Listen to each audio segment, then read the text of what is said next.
Serious. Guys, what is that one absolutely terrifying paranormal thing that happened to you? I have sleep paralysis episodes. As a child, I did not realize they were sleep paralysis because they seemed very real. More real than actual reality, even. The first time, I thought I saw a ghost or demon. There was a shadow person standing in my doorway, staring at me in bed. Little girl, long hair, dressed like a doll, solid black with glowing yellow eyes. I remember trying to move, not being able to, panicking, and then thinking, maybe it doesn't know I'm awake. It reacted like it heard that thought. Suddenly, it had a smile like a hyper-real venom, full of rows of teeth and a long curling tongue. And I can still picture how it tried to move, like every bone was connected in the wrong direction, jerking back and forth so quickly that it almost looked like shaking. Other episodes I had in childhood before I learned about what was really happening. I saw the posters in my room turn into these things, discussing whether or not I was too young to take, and then started crawling out of the walls towards my bed. There were clear trails of fresh red vital fluid where they were touching, crawling around. I saw my cat become one, with the same eyes, mouth, and jerking, shaking, wrongly made limbs. She crawled up the wall onto the ceiling and her head turned backwards to look down at me, and then a deep, not natural at all, voice echoed out of her body, telling me that they remembered me and they were waiting for me. And once, it was just that voice, echoing through the room, responding to every thought inside my own head. When I thought, why is this happening to me? It answered me with, you see behind the gates? We're waiting for you to come. When I was about 9, my father sent me to this summer camp, which happened to be the same camp I had gone to with my classmates earlier that year when school was still in session. I was familiar with it already and loved everything there. Last thing I would expect is that this place was haunted. My campmates and I started unpacking in the small wooden cabin, each assigning ourselves a bunk bed. I had chosen one up against the wall directly under one of the few windows of the cabin bottom bunk. After some camp activities, we ended up falling asleep. I woke up in the middle of the night to pouring rain, given this usually helps people sleep better, or in my case, get back to sleep. I turned onto my side away from the window. There was a chair next to my bed with a shadowy apparition sitting on it, seemingly flipping a coin in the air with his thumb and catching it with both eyes locked on mine. I was paralyzed with terror as soon as my body had caught up with the shock from what I saw. I flipped over to look back at the window. I locked my focus onto the raindrops gliding down the glass. For about the next 30 minutes, I continually checked, saw the figure, and flipped back over. I soon realized what I needed to do. Eventually I worked up the courage to, without looking of course, jolt out of bed, pick up the chair, and move it across the room. I did so and went back to bed shortly after. The next morning, I woke up and immediately told my campmates what had happened. It took a second for me to notice the look of pure terror on one of my campmates' faces. I asked what the matter was and he told me he saw the same figure next to his bed that night, flipping a coin with eyes locked on his. My campmate's bed happened to be directly adjacent to where I moved the chair. For the rest of camp, we moved the chair to face the corner every night so we wouldn't be bothered by the apparition. Lord knows what would happen if we put him outside if it rained. Me and my campmate bonded over this event, but we never stayed in touch. I often wonder how he's doing and if the apparition possibly attached to him. I've had several. When I was younger, I was sitting in the living room and I saw someone walk behind me toward my garage, and I even heard the laundry room door open and then the door to the garage. My grandfather was working on my parents' bathroom, so I thought it was him, but when I went to check on him, there wasn't anyone in the garage. When I went to ask my grandfather if he walked to the garage, he said he hasn't in a while. Another weird thing that happened when I was younger was when I took out a pitcher of Kool-Aid, and then when I turned around to get a cup, the pitcher was gone and back in the fridge. Similar things happened like this the whole time I lived in my childhood home. My oldest sister had similar instances during when she lived there as well. Me and my now fiancé were doing a geocache search for a date when we first started dating, and there was one in a cemetery. It was later in the evening and the sun was starting to go down. We both kept hearing noises like people walking around us. I pulled out my phone and started voice recording asking if anyone was there. When I played it back I heard very fairly someone inhale raggedly. While driving the back roads to work one day, the day or so before Halloween, I was listening to the radio and I heard someone screaming coming from the speakers.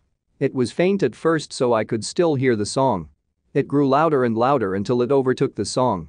I tried to turn down the radio, but the screaming seemed to move out of the speakers, and it was like someone was sitting next to me and started screaming in my ear. It was so disorienting that I had to pull over.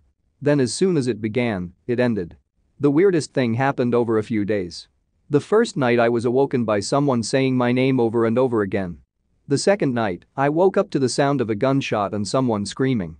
I kept a gun under the pillow on the other side of the bed, and I was afraid it had gone off, so I jumped up and ran out to the living room. My roommate was snoring, so I went and checked my gun, but it hadn't gone off. The third night it felt like someone grabbed me and I woke up. The fourth night, I was dragged off of the bed. The fifth night, someone hit me. The sixth night, I was lifted up off of the bed and then slammed down hard enough to leave bruises. I had been telling my now fiancée everything that had been going on, and after the sixth night, she gave me a blessed rosary and started praying for me. The seventh and final night, it grabbed me and jerked me off the bed and yelled a deep guttural yell, and then I never had any problems from it again. As a child, we moved frequently over the years, and we settled to rent an old farmhouse that supposedly dates back to the 1800s. The condition of the house seemed so: old-style doorknobs, layers of paint over cracked areas, solid wooden doors with sleek olden-looking designs. It was an old house to say the least. The day arrives that we start moving and unloading our stuff into the house. My brother and I are carrying a mattress up to the second level, which we both swore that we laid it down flat on the ground. When we went back up to the room to drop off more stuff, the mattress was standing up, and it was curved and miraculously, perfectly balanced. My brother and I both stand completely still, the mattress flops right back down. My brother and I still don't know to this day what the heck happened. We reasoned with our family, but it was just a strange, creepy occurrence. This isn't the only chilling occurrence in this house. Many months have passed since we resided here. One night I'm in my room playing some Xbox. I think I was playing Black Ops 1 on the Xbox 360. And I had a Turtle Beach headset on, so I couldn't really hear my surroundings. I notice a slight twitchy shadowy movement in the corner of my eye, and I turn and I see the shadow of a child run past my bed around the corner, and it just vanished. Freaked the plumb bus out, I hid under my covers, absolutely petrified. I got the nerve to exit my room, and I quickly shuffle down the steps. Then again, I see another twitchy shadow kind of thing, but this time, I couldn't make out any humanoid look, just a tiny portion of it through the glass of our front screen door. I see it quickly move away and vanish yet again. This time I'm horrified and I run to my dad and I tell him what happened, but he doesn't seem to understand. I'm not a spiritual person and I think of paranormal activity as being pure myth. After we moved out of this house, I've never experienced anything along the lines of that creepy stuff. I'm creeped to heck right now even typing this, due to the horror I remember experiencing all those years back. Crazy stuff. I work nights at a hotel where I have personally experienced 5 different ghosts multiple times. First ghost I saw was the guy in the kitchen. I was trying to get the coffee bar ready for early departing guests, and I was looking for the tea box. I saw something out of the corner of my eye, looked up, and noticed this man standing in the kitchen by the door. He was about 6'5", in a green canvas coat. He was staring back at me, then lifted both legs at the knees and floated out.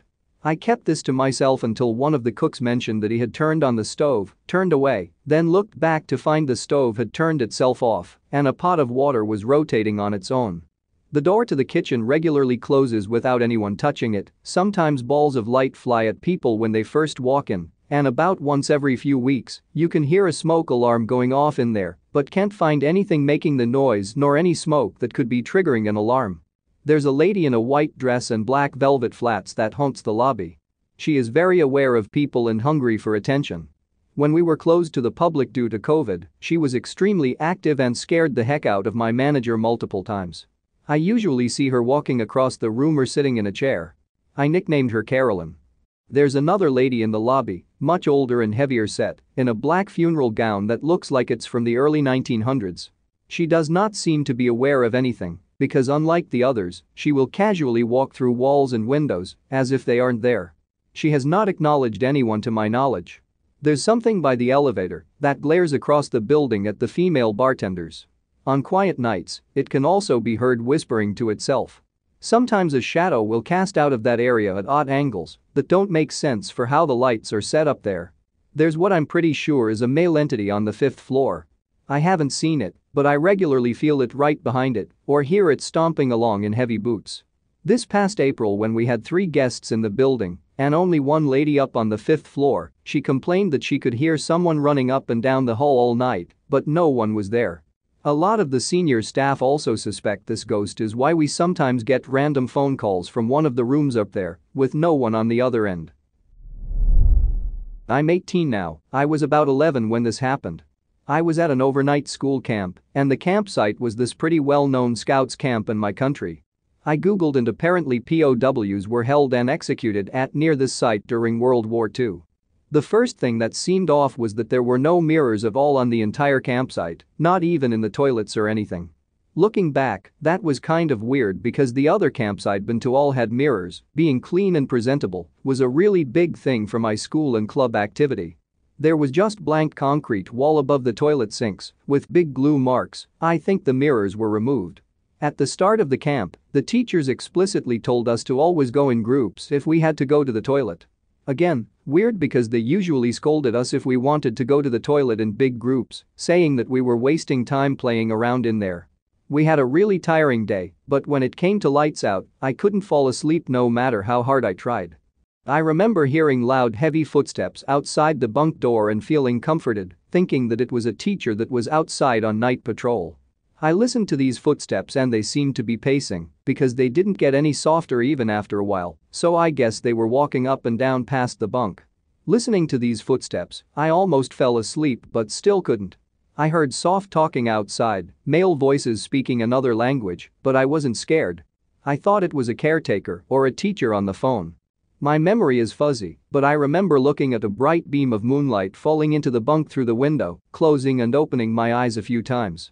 When I opened them, I saw that the beam of light was falling on this large white figure of a man that looked like a soldier. He was dressed in combat gear, no helmet, I couldn't see his features or the color of his uniform, just a white shape. My heart dropped and I was insanely scared, more scared than I'd ever been in my life. My memory is fuzzy, but I think it turned in my direction, and when it did, I shut my eyes and prayed it would go away. I've never felt any fear comparable to what I felt in that moment. I was shaking so hard, I opened my eyes a tiny bit to look at my bunk mate sleeping next to me. It was a huge bunk bed, and there were like 4 of us on a single large mattress. I shook her and called her name a bunch of times, but she wouldn't wake up. I passed the rest of the night until morning with my eyes closed, wide awake, until morning came. The next morning, on the bus back to school, I asked a teacher I was friendly with if they took turns doing night duty and if there was a camp caretaker.